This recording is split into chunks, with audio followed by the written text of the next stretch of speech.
All right, Patriots. We're in Wisconsin today. Um, Looks like they're going through their procedures pretty well. I was impressed with Colorado. Um, for the most part. I mean, it still doesn't work. The plan still doesn't work. I got yelled at the lady for using my to-go cup. I might spread my germs. And then you touch the same screen that every single other person that got a cup of coffee just touched. Or you pull the little handle to fill your cup that everybody else touched. So, they're trying. They're definitely trying, but it doesn't work. I had to get fuel, and I went up there and used their electronic pen that everybody else signed with. Man, and here we go. Let's go through Nebraska and spread it there. And then let's go to Iowa and we'll spread it there. And then let's go to Wisconsin. We'll spread it there. And there's 3 million of us truck drivers out here running our butts off, making sure everybody's got what they need and making sure our pockets don't go empty. I don't know how you can have all this interstate commerce still moving so that you guys don't run out of stuff and think that the spread of virus that started with a bowl of bat soup with just a couple people that went worldwide in 4 months. So all these billions and trillions of dollars that have been wasted in my eyes, it seems like a futile effort. It really seems futile. I don't personally believe that all this effort is pretty easy, especially with older people, and especially if you tell them. I don't know if you ever have seen election time, but all you have to do is put the rumor out that somebody's trying to steal the old people's Social Security, and man, they go nuts. Well, old people are also worried about the end of life. Tell them there's a virus that's targeting old people and it's attacking them and it's killing them. And you'll draw a little panic. Tell mama has got them 4 kids at home and a husband, and tell her she's going to run out of poop paper and have to wash washcloths with mess. She's running to the store. Were the shelves even empty of toilet paper? Or did they just say they were empty and caused a panic? I mean, that's where I'm at. I mean, I've hauled toilet paper. They've got toilet paper out the ass. Have we ever ran out of toilet paper? No. Every shelf's always been stocked. And they got a ton more in the warehouse. So, yeah, I think it's a fake thing. And we're suckers, man. We fall right for it.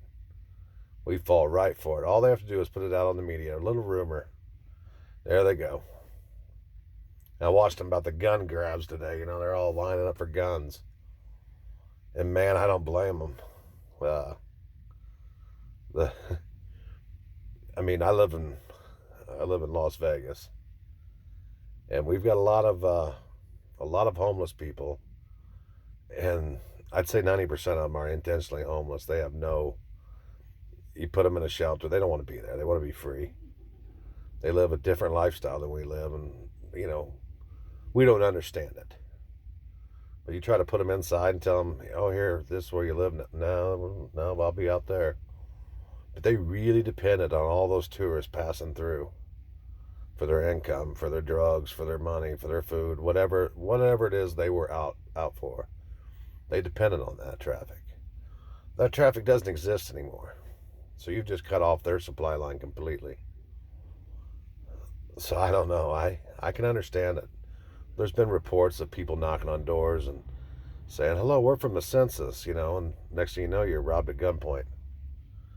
Um, the water company and electric companies putting out warnings, saying that we're not checking meters, we're not doing this, so beware, people coming. I like to think that people are inherently good, and for the most part, they are. A good friend of mine was just talking about these little kids passing goodie bags out to truck drivers and doing the old, let's honk the horn and things like that are what we love about this country. There's really good people here. But then there's those, I'm sure a lot of you have seen it on social media, this clown jackass, that showed everybody his little Moloch tattoo under his throat that allegedly tested positive for coronavirus. Whether or not he did or not is probably irrelevant. But he tried to spread panic. He tried to go viral, and he did. Mission accomplished. He got to do it for his god, Moloch, Baal, Lucifer, however you want to put it, Baphomet. He showed everybody what he was about. And there are those people out there. And what do you do about those people? I mean, that's a conundrum. We live and we let live. We're that people.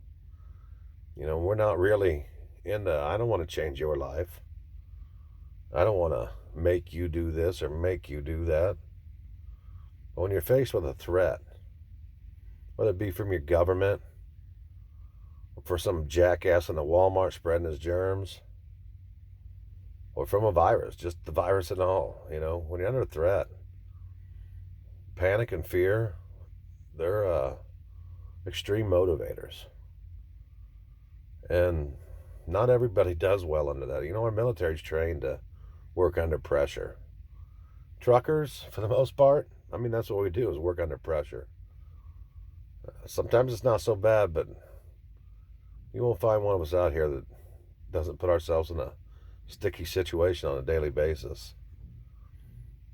And the longer we're out here, I'm not going to say the easier it gets to deal with, because, there's some hotheads,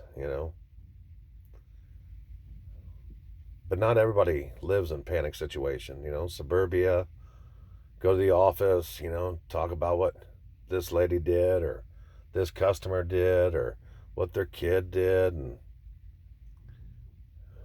their life's really not in jeopardy on a daily basis.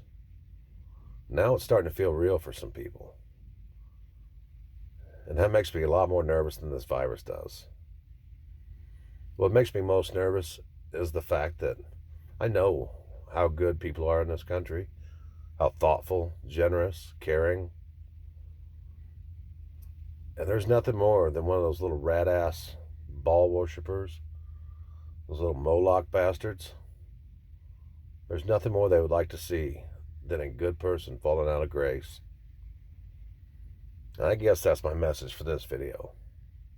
Stay true to who you are. We're all born and we all die.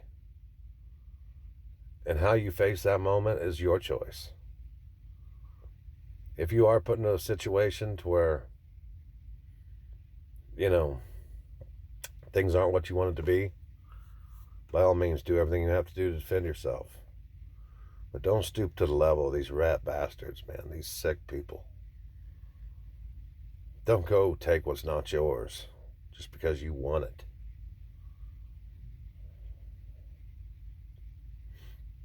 Ask. I believe my whole life, God is, call it what you want. Call it God, fate, luck.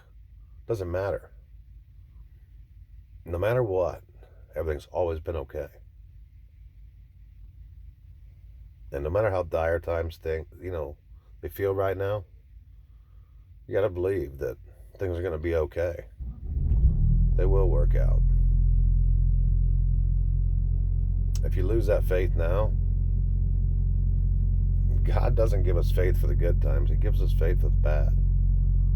So now's the time to use that faith.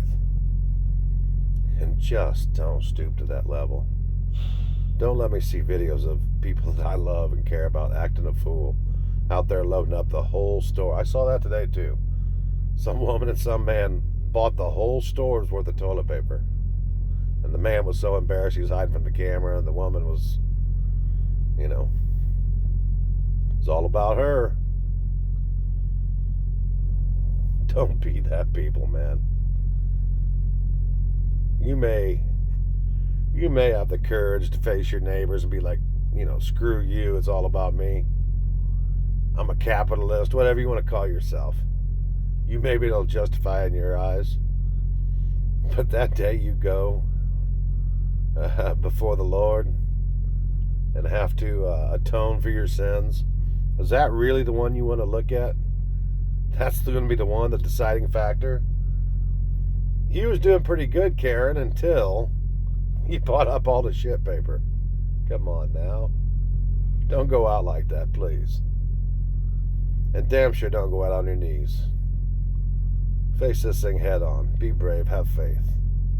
Love your neighbor. Love your mother. Love your father. Love your children. Have faith that God's looking after them just like God's looking after you.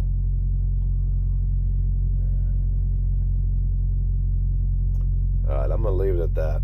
Maybe next time we'll talk about my hat. I've got a hell of a story about that hat. So maybe next time we'll talk about that. Alright, love y'all.